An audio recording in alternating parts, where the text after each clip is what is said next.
बिस्मिल्लाहिर्रहमानिर्रहीम। I am professor Abid Umar from Grip Institute Multan. बेटा हम पीएमसी 2021 के सिलेबस के अकॉर्डिंग जो न्यू टॉपिक्स ऐड हुए थे उनकी स्टडी कर रहे थे। आज हमारा थर्ड टॉपिक है, वो है फीडबैक का। बेसिकली देखिए बेटा, फीडबैक क्या होता है। आपने पार्ट 1 के अंदर अंजाम के अंदर पढ़ा होगा कि वहां पर क्या था कि एक ए जो है वो रेक्टेंट था, वो कन्वर्ट हो जाता था बी में, बी जो है वो कन्वर्ट हो जाता था सी में, और सी जो है वो फाइनल प्रोडक्ट में कन्वर्ट हो जाता था जिसको डी कहते थे। It will be a final product.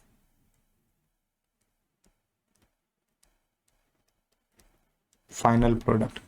तो फीडबैक किसी ऐसे रिएक्शन को कहते हैं जिसमें फाइनल प्रोडक्ट इटसेल्फ रिएक्शन को कंट्रोल करे। आप कैसे लिखोगे फीडबैक को, कैसे डिफाइन करोगे? Type of reaction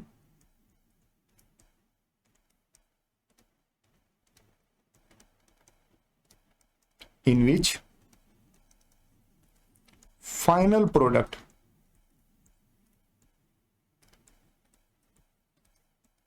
itself control the reaction। मसलन जब D की मिकदार जो है बेटा वो बढ़ती है, यहां पर जो एंजाइम नंबर 1 होता है ये उसको जाके इनहिबिट कर देता है और अपने बनने के अमल को रोक देता है। यानी अपने बनने के अमल को डी जो है ये खुद कंट्रोल कर रहा। अब देखें, जैसे जैसे डी की क्वांटिटी जो है वो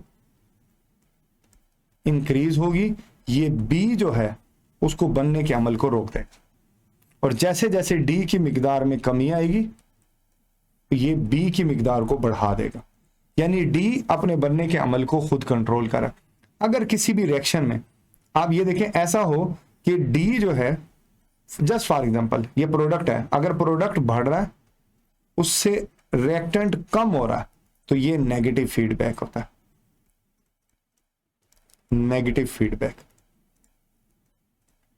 लेकिन अगर प्रोडक्ट जो है बेटे एक चीज कम हो रही है और दूसरी चीज भी उसके साथ कम हो रही है, या एक चीज बढ़ रही है उसके साथ दूसरी चीज भी बढ़ रही है, यानी सेम रिस्पॉन्स है, तो इसको कहते हैं positive feedback. Positive feedback. Basically feedback के 3 कंपोनेंट्स होते हैं, ठीक है ना। एग्जांपल समझाने से पहले मैं इसके कंपोनेंट्स के बारे में आपको बताऊंगा कि इसके जो कंपोनेंट्स होते हैं बेसिकली वो 3 तरह के होते हैं। नंबर 1, यहां पर पाए जाते हैं रिसेप्टर्स जो कि चेंज को फील करते हैं, फिर उसके अकॉर्डिंग फीडबैक आता है। नंबर 2, यहां पर होता है कंट्रोल सेंटर जो कि हमारा ब्रेन है, जो कि किसी भी फीडबैक के लिए रिस्पॉन्स देगा। फिर आ जाता है इफेक्टर। रिस्पॉन्स बेसिकली जनरेट करने वाले इफेक्टर्स ही होते हैं। ठीक हो गया। चलें अब हम इसको डिस्कस करते हैं इसकी एग्जाम्पल के साथ। फॉर एग्जाम्पल ये एक एग्जाम्पल गिवन है, ठीक है ना। ये जो है बेटा इसको आप देख सकते हो। इस एग्जांपल में क्या चीज आपको एक्सप्लेन की जा रही है, इसमें एक्सप्लेन किया जा रहा है कि जब फिटस मुकम्मल 9 मंथ का हो जाता है, 9 मंथ का हो जाता है, तो इसका जो हेड है वो सर्विक्स के ऊपर प्रेशर बिल्टअप करता है, जिससे क्या होती है, सर्विक्स जो है उस प्रेशर की वजह से डायलेट होती है, ठीक है ना, मतलब डायलेटेशन हो रही है। यहां पर मौजूद जो रिसेप्टर्स होते हैं वो ये मैसेज यहां से चला जाता है रिसेप्टर्स की मदद से हाइपोथैलेमस को, ठीक है ना। रिसेप्टर्स की मदद से हाइपोथैलेमस को ये मैसेज चला जाएगा।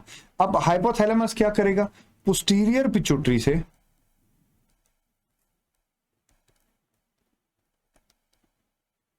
पिट्यूटरी ग्लैंड से एक हार्मोन पैदा कराएगा जिसका नाम है ऑक्सीटोसिन। ठीक हो गया। बेसिकली ये पैदा तो हाइपोथैलेमस में होता है, बट ये रिलीज पोस्टीरियर पिट्यूटरी से, तो ऑक्सीटोसिन। ये ऑक्सीटोसिन फर्दर सर्विक्स की जो है वो डायलेशन को मजीद इंक्रीज कर देगा, मतलब वहां भी डायलेशन हो रही है और यहां पर वही डायलेशन मजीद इंक्रीज हो रही है। तो दैट्स व्हाई अब आप ये कह सकते हो कि ये एक पॉजिटिव फीडबैक की मिसाल है कि एक चीज बढ़ रही है, दूसरी चीज उसको और बढ़ा रही है, तो ये पॉजिटिव फीडबैक में आप इसको लिख सकते हैं। इसके अलावा देखें एक और एग्जांपल आप इसमें मेंशन कर सकते हैं, वो है फीवर की। फीवर इसकी मिसाल में आ जाता है। फीवर जब देखिए, फीवर आप जानते हैं कि ये बेसिकली टेम्परेचर का इंक्रीज होता है बॉडी के अंदर, 37 से टेम्परेचर ज्यादा होने की कोशिश कर रहा होता है, तो इसमें बॉडी का मेटाबॉलिक सिस्टम जो होता है ना वो डिस्टर्ब हो जाता है। मेटाबॉलिक सिस्टम जो है वो आप यूं समझ लें कि वो थोड़ा बढ़ जाता है।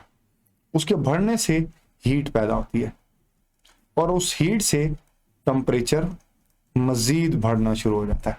ठीक हो गया ना? तो यहां पे टेम्परेचर बढ़ रहा है, यहां भी टेम्परेचर बढ़ रहा है, तो it will be a positive feedback.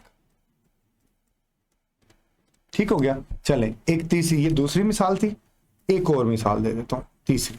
वो है फॉर एग्जांपल आप एक ऐसी इन्वायरमेंट में हैं, आप एक ऐसी इन्वायरमेंट में हैं जहां पर कार्बन डाइऑक्साइड बहुत ज्यादा है।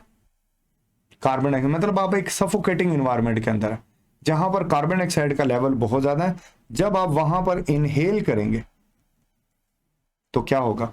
इनहेल करने से आपके ब्लड में कार्बन डाइऑक्साइड का लेवल इंक्रीज हो जाएगा, और जैसे ही ये इंक्रीज होगा फौरी तौर पर आपका जो मेडुला ऑब्लिगेंटा है, जो आपका ब्रीदिंग सेंटर है, वो एक्टिवेट हो जाएगा और क्या करेगा? वो आपके ब्रीदिंग रेट को क्या करेगा? इंक्रीज कर देगा। ठीक है ना? रेस्पॉन्स इंक्रीज में आ रहा है, ये भी इंक्रीज है, तो that's why it is a positive feedback. ये तीसरी मिसाल थी।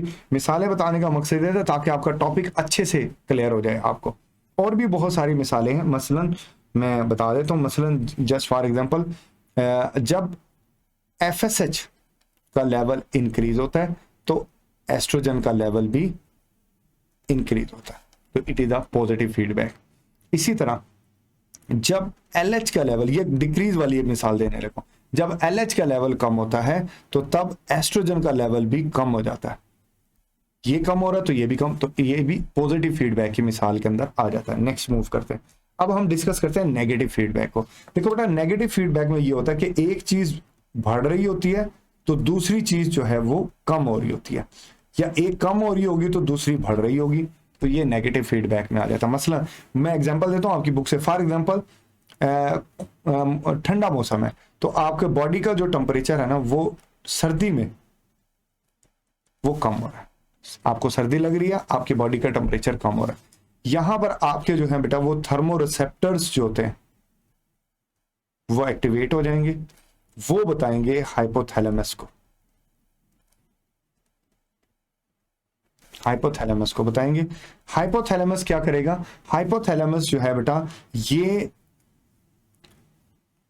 प्रोड्यूस करेगा एक फैक्टर जिसको कहते हैं TRF, थायरोट्रॉपिक रिलीजिंग फैक्टर। ये TRF बेसिकली स्टिमुलेट करेगा एंटीरियर पिट्यूटरी को, इंटीरियर पिट्यूटरी को। और इंटीरियर पिट्यूटरी बेटा आप जानते हैं कि ये थायराइड स्टिमुलेटिंग हार्मोन पैदा करेगा।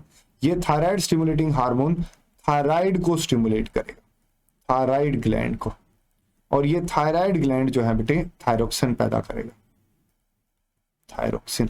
और आप जानते हैं कि थायरोक्सिन नॉन शिवरिंग थर्मोजेनेसिस में इन्वॉल्व होता है, non shivering thermogenesis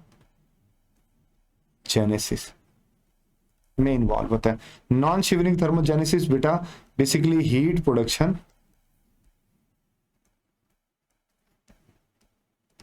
via hormone, thyroxine hormone है ना, इसकी मदद से हीट प्रोड्यूस होती है। आप देखो वहां पर बॉडी टेम्परेचर कम हो रहा है और यहां पर हीट जनरेट करके क्या किया जा रहा है? बॉडी टेम्परेचर को इंक्रीज करने की कोशिश की जा रही है ना, तो ये उल्ट हो गया, तो it will be the example of negative feedback.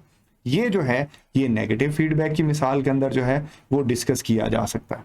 चल उसके बाद फर्दर जो है वो हम मजीद जो है वो एक एग्जांपल और पढ़ लेते हैं। देखें आपने पढ़ा कि एक एग्जांपल मैं और देता हूं आपको, सेकंड एग्जांपल, जब एस्ट्रोजन का लेवल इंक्रीज होता है तो उल्ट में FSH को ये कम कर देता है। FSH एस्ट्रोजन को बढ़ाता है लेकिन एस्ट्रोजन बदले में FSH को कम कर देता है, that is the negative feedback. ठीक हो गया? इसी तरह LH का लेवल जो है वो कम होगा तो प्रोजेस्टेरॉन का जो लेवल होता है वो इंक्रीज हो जाता है, this is also the negative feedback. चले एक मिसाल और कर लेते हैं, वो क्या है? फॉर एग्जांपल आपके ब्लड के अंदर ब्लड जो वाटर है वो कम हो रहा है। ये जब तब होता है जब गर्मी का मौसम होता है। ब्लड का जब वाटर कम होगा तो बेटा क्या होगा, उससे आपका जो थ्रस्ट सेंटर है हाइपोथैलेमस, ये एक्टिवेट हो जाएगा। ये हाइपोथैलेमस क्या करेगा, हाइपोथैलेमस स्टिमुलेट करेगा पोस्टीरियर पिट्यूटरी को वाया रिलीजिंग फैक्टर, और पोस्टीरियर पिट्यूटरी एडीएच पैदा करेगा। बेटा ये एडीएच खुद प्रोड्यूस होता है हाइपोथैलेमस में, लेकिन रिलीज ये होता है पोस्टीरियर पिट्यूटरी से। ये जाके दो जगहों पर एक्ट करेगा। ये कलेक्टिंग डक्ट होती है हमारे नेफ्रॉन की, वहां पर भी ये एक्ट करता है, और इसके अलावा ये एक्ट करता है डीसीटी यानी डिस्टल कॉन्वोल्यूटेड ट्यूब में। वहां से इसने क्या करना है, वहां पर इसने वाटर एब्जॉर्प्शन करवानी है। क्या मतलब है वाटर एब्जॉर्प्शन से? वाटर एब्जॉर्प्शन से मुराद यह है कि पानी इन ट्यूब्यूल्स में से निकलकर ब्लड में चला जाएगा, और ब्लड का जो वाटर है बेटा वो क्या होगा, वो इंक्रीज हो जाएगा। रेस्पॉन्स सिग्नल आ रहा था वाटर डिक्रीज का, रेस्पॉन्स आया वाटर इंक्रीज का, तो that's why it is a negative feedback. बेटा ये मिसालें देने का मकसद ये था ताकि ये टॉपिक आपको बहुत अच्छे से क्लियर हो जाए। इसमें से अगर कोई बात आपको समझ नहीं है तो आप अपना सवाल कीजिएगा। अपना बहुत सारा ख्याल रखिएगा। Thank you. अल्लाह हाफिज़।